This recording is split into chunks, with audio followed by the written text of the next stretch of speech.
Thank you for joining Wars of the Roses. As we continue with Part 8, Resurrection and Ascension.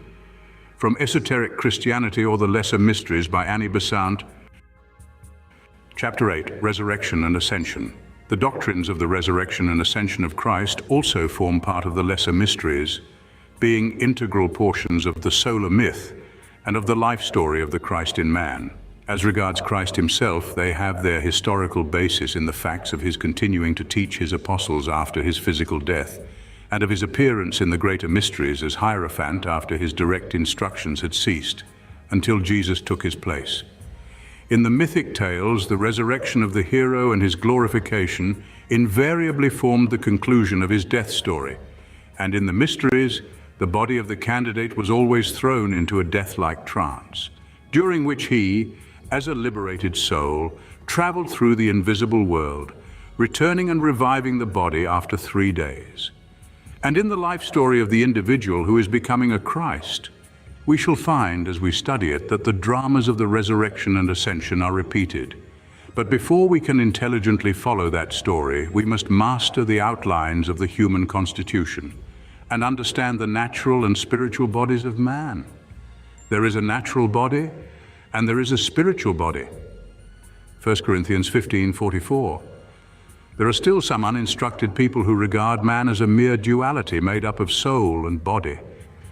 Such people use the words soul and spirit as synonyms and speak indifferently of soul and body or spirit and body, meaning that man is composed of two constituents, one of which perishes at death while the other survives. For the very simple and ignorant, this rough division is sufficient, but it will not enable us to understand the mysteries of the resurrection and ascension. Every Christian who has made even a superficial study of the human constitution recognizes in it 3 distinct constituents: spirit, soul, and body. This division is sound, though needing further subdivision for more profound study, and it has been used by St. Paul in his prayer that your whole spirit and soul and body be preserved blameless, 1 Thessalonians 5:23. That threefold division is accepted in Christian theology. The Spirit itself is really a Trinity, the reflection and image of the Supreme Trinity, and this we shall study in the following chapter. See Chapter 9, the Trinity. The true man, the immortal who is the Spirit, is the Trinity in man. This is life, consciousness, and to this the spiritual body belongs, each aspect of the Trinity having its own body. The soul is dual and comprises the mind and the emotional nature with its appropriate garments, and the body is the material instrument of spirit and soul. In one Christian view of man, he is a 12-fold being, 6 modifications forming the spiritual man and 6 the natural man. According to another, he is divisible into 14 7 modifications of consciousness and 7 corresponding types of form. This latter view is practically identical with that studied by mystics, and it is usually spoken of as 7-fold because there are really 7 divisions, each being 2-fold, having a life side and a form side. These divisions and subdivisions are somewhat confusing and perplexing to the dull, and hence Origen and Clement, as we have seen, see ante, pages 72, 84, 85, laid great stress on the need for intelligence on the part of all who desired to become Gnostics. After all, those who find them troublesome can leave them on one side, without grudging them to the earnest student, who finds them not only illuminative, but absolutely necessary to any clear understanding of the mysteries of life and man. The word body means a vehicle of consciousness, or an instrument of consciousness, that in which consciousness is carried about as in a vehicle, or which consciousness uses to contact the external world, as a mechanic uses an instrument. Or we may liken it to a vessel in which consciousness is held, as a jar holds liquid. It is a form used by a life, and we know nothing of consciousness save as connected with such forms. The form may be of rarest, subtlest materials, may be so diaphanous that we are only conscious of the indwelling life. Still it is there, and it is composed of matter. It may be so dense that it hides the indwelling life, and we are conscious only of the form. Still the life is there, and it is composed of the opposite of matter, spirit. The student must study and restudy this fundamental fact. The duality of all manifested existence, the inseparable coexistence of spirit and matter in a grain of dust, in the Logos, the God manifested. The idea must become part of him. Else must he give up the study of the lesser mysteries. The Christ as God and man only shows out on the cosmic scale the same fact of duality that is repeated everywhere in nature. On that original duality, everything in the universe is formed. Man has a natural body, and this is made up of 4 different and separable portions, and is subject to death. 2 of these are composed of physical matter, and are never completely separated from each other until death. Though a partial separation may be caused by anesthetics or by disease, these 2 may be classed together as the physical body. In this, the man carries on his conscious activities while he is awake. Speaking technically, it is his vehicle of consciousness in the physical world. The 3rd portion is the desire body, so called because man's feeling and passional nature finds in this its special vehicle. In sleep, the man leaves the physical body and carries on his conscious activities in this, which functions in the invisible world closest to our visible earth. It is therefore his vehicle of consciousness in the lowest of the superphysical worlds, which is also the first world into which men pass at death. The 4th portion is the mental body, so called because man's intellectual nature, so far as it deals with the concrete, functions in this. It is his vehicle of consciousness in the second of the superphysical worlds, which is also the second or lower heavenly world into which men pass after death, when freed from the world alluded to in the preceding paragraph. These 4 portions of his encircling form, made up of the dual physical body, the desire body and the mental body, form the natural body of which St. Paul speaks. This scientific analysis has fallen out of the ordinary Christian teaching, which is vague and confused on this matter. It is not that the churches have never possessed it. On the contrary, this knowledge of the constitution of man formed part of the teachings in the lesser mysteries. The simple division into spirit, soul, and body was exoteric, the first rough and ready division given as a foundation. The subdivision as regards the body was made in the course of later instruction, as a preliminary to the training by which the instructor enabled his pupil to separate one vehicle from another and to use each as a vehicle of consciousness in its appropriate region. This conception should be readily enough grasped. If a man wants to travel on the solid earth, he uses as his vehicle a carriage or a train. If he wants to travel on the liquid seas, he changes his vehicle and takes a ship. If he wants to travel in the air, he changes his vehicle again and uses a balloon. He is the same man throughout, but he is using 3 different vehicles according to the kind of matter he wants to travel in. The analogy is rough and inadequate, but it is not misleading. When a man is busy in the physical world, his vehicle is the physical body, and his consciousness works in and through that body. When he passes into the world beyond the physical, in sleep and at death, his vehicle is the desire body, and he may learn to use this consciously as he uses the physical consciously. He already uses it unconsciously every day of his life when he is feeling and desiring, as well as every night of his life. When he goes on into the heavenly world after death, his vehicle is the mental body, and this also he is daily using.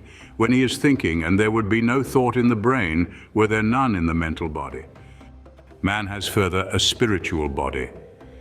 This is made up of 3 separable portions, each portion belonging to one of and separating off the 3 persons in the Trinity of the human spirit.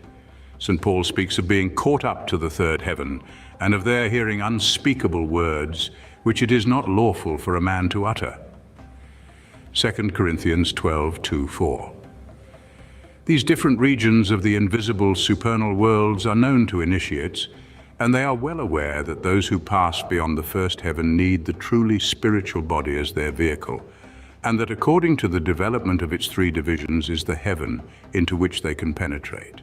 The lowest of these 3 divisions is usually called the causal body, for a reason that will be only fully assimilable by those who have studied the teaching of reincarnation, taught in the early church, and who understand that human evolution needs very many successive lives on earth ere the germinal soul of the savage can become the perfected soul of the Christ, and then, becoming perfect as the Father in heaven, St. Matthew 5:48, can realize the union of the Son with the Father.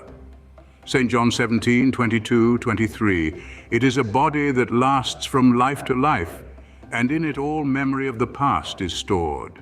From it come forth the causes that build up the lower bodies. It is the receptacle of human experience, the treasure house in which all we gather in our lives is stored up, the seat of conscience, the wielder of the will. The second of the three divisions of the spiritual body is spoken of by St. Paul in the significant words, "We have a building of God, an house not made with hands, eternal in the heavens." 2 Corinthians 5:1, that is the bliss body, the glorified body of the Christ, the resurrection body.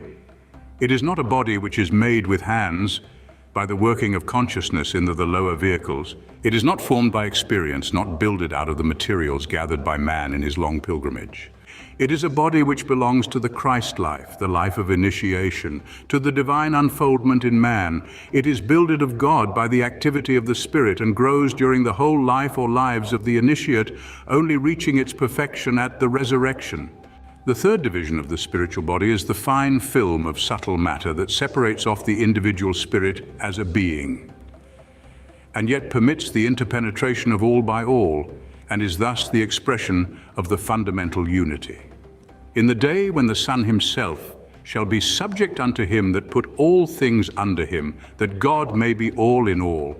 1 Corinthians 15:28. This film will be transcended, but for us it remains the highest division of the spiritual body in which we ascend to the Father and are united with him. Christianity has always recognized the existence of three worlds or regions through which a man passes. First, the physical world. Secondly, an intermediate state into which he passes at death. Thirdly, the heavenly world. These three worlds are universally believed in by educated Christians. Only the uninstructed imagine that a man passes from his deathbed into the final state of beatitude.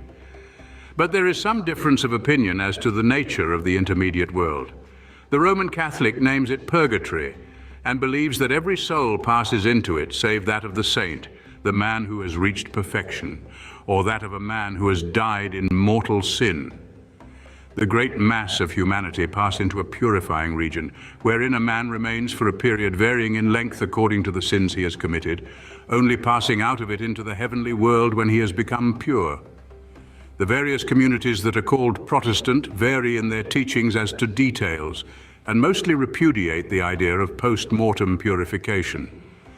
But they agree broadly that there is an intermediate state, sometimes spoken of as paradise, or as a waiting period. The heavenly world is almost universally in modern Christendom regarded as a final state, with no very definite or general idea as to its nature, or as to the progress or stationary condition of those attaining to it. In early Christianity, this heaven was considered to be, as it really is, a stage in the progress of the soul, reincarnation in one form or another, the pre-existence of the soul, being then very generally taught. The result was, of course, that the heavenly state was a temporary condition, though often a very prolonged one, lasting for an age, as stated in the Greek of the New Testament, the age being ended by the return of the man for the next stage of his continuing life and progress, and not everlasting, as in the mistranslation of the English Authorized Version. This mistranslation was a very natural one, as the translation was made in the 17th century and all idea of the pre-existence of the soul and of its evolution had long faded out of Christendom, save in the teachings of a few sects regarded as heretical and persecuted by the Roman Catholic Church. In order to complete the outline necessary for the understanding of the resurrection and ascension, we must see how these various bodies are developed in the higher evolution. The physical body is in a constant state of flux, its minute particles being continually renewed so that it is ever building.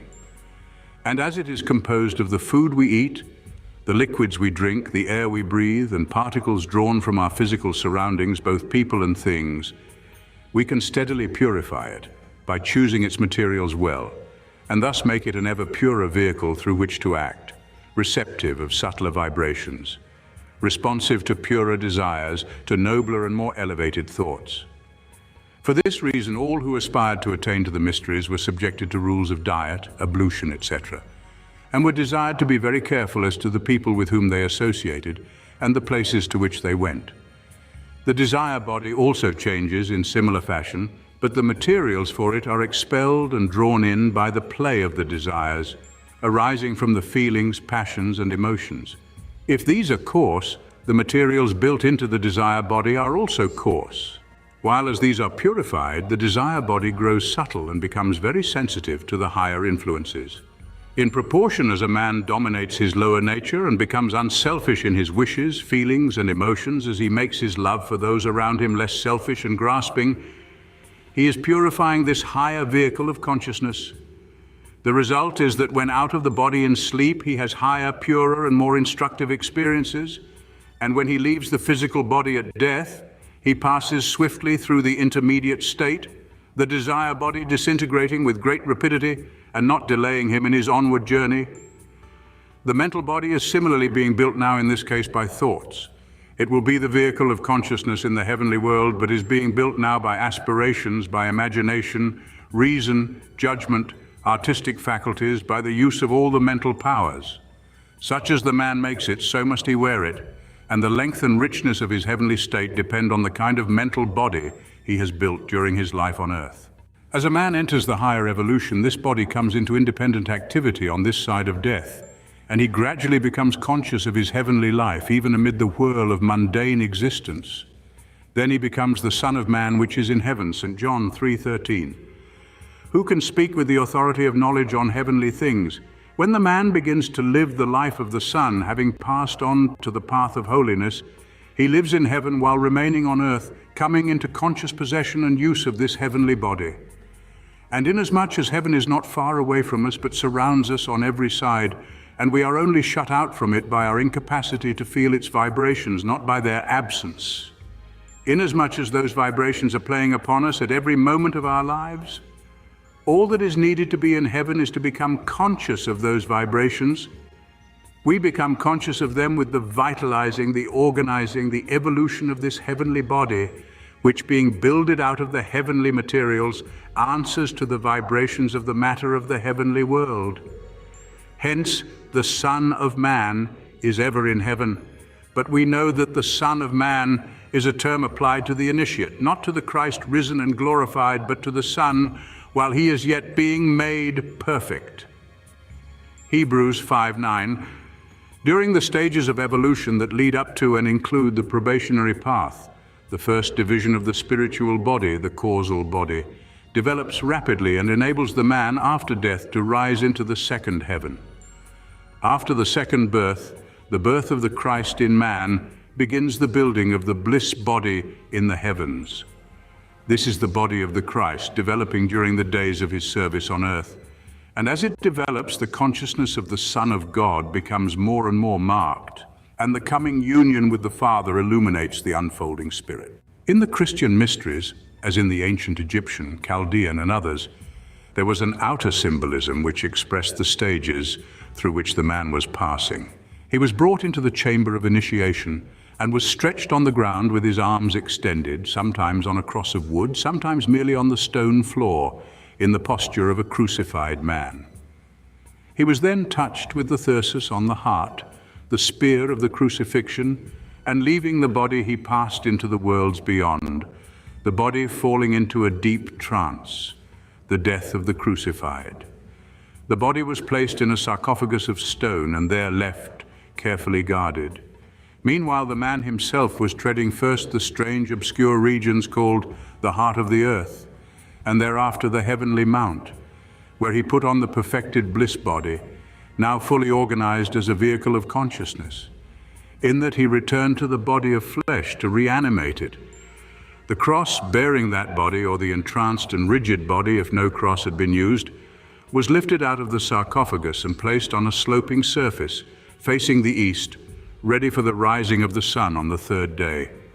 At the moment that the rays of the sun touched the face, the Christ, the perfected initiate or master, re-entered the body, glorifying it by the bliss body he was wearing, changing the body of flesh by contact with the body of bliss, giving it new properties, new powers, new capacities, transmuting it into his own likeness.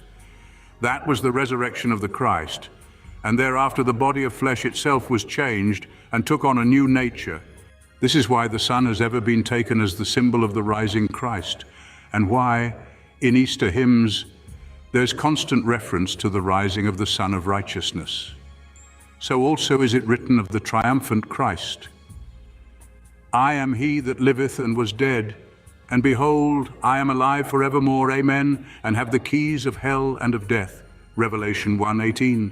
All the powers of the lower worlds have been taken under the dominion of the Son, who has triumphed gloriously. Over him death no more has power. He holdeth life and death in his strong hand. H.P. Blavatsky, The Voice of the Silence, page 90, 5th edition. He is the risen Christ, the Christ triumphant. The ascension of the Christ was the mystery of the third part of the spiritual body, the putting on of the vesture of glory, preparatory to the union of the Son with the Father, of man with God, when the Spirit re-entered the glory it had before the world was. St. John 17:5. Then the triple Spirit becomes one, knows itself eternal, and the hidden God is found. That is imaged in the doctrine of the Ascension, so far as the individual is concerned.